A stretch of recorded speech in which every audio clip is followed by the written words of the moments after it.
आज हामी नेपाल र युएईमा कसको जित भन्ने टपिक्समा कुरा गर्दैछौँ।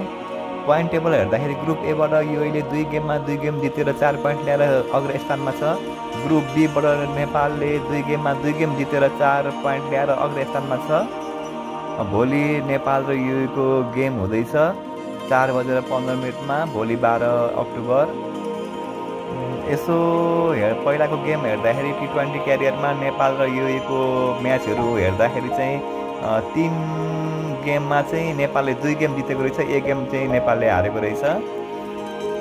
अनि तपाईँको यो 6 ओभर म्याचमा चाहिँ युएईले 2 गेम जितेको रहेछ। तर नेपालले विगतको गेमहरू हेर्दाखेरि नेपालले राम्रो खेलिरहेछ, फर्ममा खेलिरहेछ। नेपालले युएईलाई मजाले हराउन सक्छ जस्तो लागिरह मलाई चाहिँ।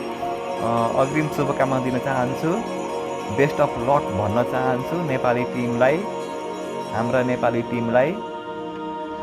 अब भोलि चाहिँ नेपाल र युएई, नेपाल vs युएई 26 गते आइतबार 4:15 यो भिडियो हेरिदिनु भएकोमा सबैजनालाई धन्यवाद दिन चाहन्छु।